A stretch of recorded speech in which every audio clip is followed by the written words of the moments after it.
ശബരിമല സ്വർണ്ണ കവർച്ച കേസിൽ പ്രത്യേക അന്വേഷണ സംഘത്തിന്റെ കസ്റ്റഡി അപേക്ഷ ഇന്ന് കൊല്ലം വിജിലൻസ് കോടതി പരിഗണിക്കും. അറസ്റ്റിലായ മുൻ ദേവസ്വം ബോർഡ് പ്രസിഡന്റ് PS പ്രശാന്തിനെയും ബോർഡ് അംഗം അജികുമാറിനെയും കസ്റ്റഡിയിൽ വാങ്ങി വിശദമായി ചോദ്യം ചെയ്യാനാണ് SITയുടെ നീക്കം. വിവരങ്ങളുമായി മനോജ് കൊല്ലത്ത് നിന്നും ചേരുകയാണ്. Manoj, very good morning. ശുഭദിനം നേരുകയാണ്. പക്ഷേ പ്രശാന്തിനും അജികുമാറിനും ഇന്ന് ശുഭദിനമാണോ എന്ന് നമ്മൾ കണ്ടറിയേണ്ടിയിരിക്കുന്നു അല്ലേ? ഇന്ന് കസ്റ്റഡി അപേക്ഷ നൽകുകയാണ്. എന്തൊക്കെയാകും അന്വേഷണ സംഘം ആവശ്യപ്പെടുക? എന്തൊക്കെ കാര്യങ്ങൾക്കാകും ഇനി ശബരിമല സ്വർണ്ണ കവർച്ചയുമായി ബന്ധപ്പെട്ട് ഈ അജികുമാറിനും പ്രശാന്തിനും ഉത്തരം പറയേണ്ടി വരിക, മനോജ്?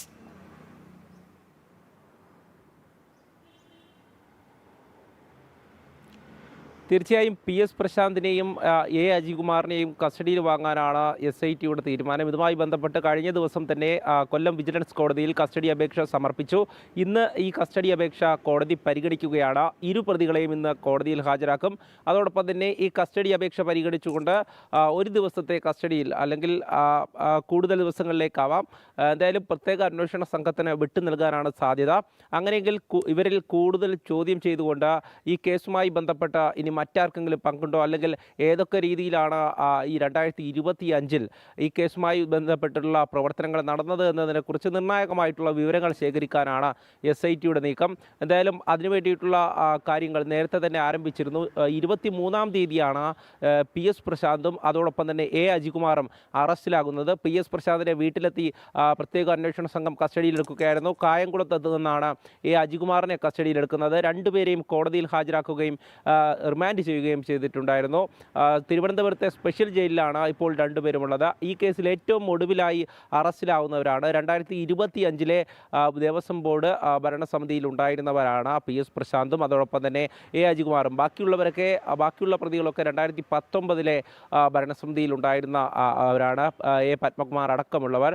എന്നാൽ 2019 നടന്ന സ്വർണ്ണ കവർച്ച മറച്ചുവെക്കാൻ 2025 ഒരു ശ്രമമുണ്ടായി എന്നും ആ ശ്രമം ഏതൊക്കെ രീതിയിൽ നടന്നു എന്നുള്ളതും SIT കണ്ടെത്തിയിട്ടുണ്ട്. അതിൻ്റെ അടിസ്ഥാനത്തിലാണ് PS പ്രശാന്തിനെ അടക്കം കസ്റ്റഡിയിലെടുക്കുന്നത്. അതിൽ മറ്റു ഒരു കാര്യമെന്ന് പറയുന്നത് 2019 ഈ സ്വർണ്ണ കവർച്ച നടക്കുന്നത്. എന്നാൽ 2025 വീണ്ടും ഈ ദ്വാരപാലക ശില്പപാളികൾ ദേവസ്വം ബെഞ്ചിൻ്റെയോ അല്ലെങ്കിൽ ഹൈക്കോടതി നിയോഗിച്ചിട്ടുള്ള സ്പെഷ്യൽ കമ്മീഷണറുടെയോ അറിവോടുകൂടി അല്ലാതെ പുറത്തേക്ക് കൊണ്ടുപോവുകയും അത് മറ്റ് പ്രവർത്തനങ്ങൾ അവിടെ ഉണ്ടാവുകയും ചെയ്തു എന്നുള്ളതാണ്. ആദ്യമൊക്കെ ഉദ്യോഗസ്ഥ വീഴ്ച എന്നുള്ള രീതിയിലേക്ക് ഒരു മാപ്പപേക്ഷയൊക്കെ ഹൈക്കോടതിയിൽ നൽകി ഊരിപ്പോരാൻ ശ്രമിച്ചു. എന്നാൽ അതൊന്നുമല്ല, ഇതിനു പിന്നിൽ മറ്റെന്തോ ഉണ്ട് എന്നുള്ളത് പ്രത്യേക അന്വേഷണ സംഘത്തിന് നേരത്തെ സംശയമുണ്ടായിരുന്നു. അതിൻ്റെ അടിസ്ഥാനത്തിലായിരുന്നു ഈ പരിശോധനയൊക്കെ നടത്തിയത്. ഇതിൽ മറ്റൊരു കാര്യം കൂടെയുണ്ട്. ഈ പ്രത്യേക അന്വേഷണ സംഘത്തിൻ്റെ റിപ്പോർട്ടിൽ പരാമർശിക്കുന്ന മറ്റൊരു പ്രധാനപ്പെട്ട കാര്യം എന്ന് പറയുന്നത് ഈ താങ്ങുപീഠത്തിലെ സ്വർണത്തിൻ്റെ മാറ്റമാണ്.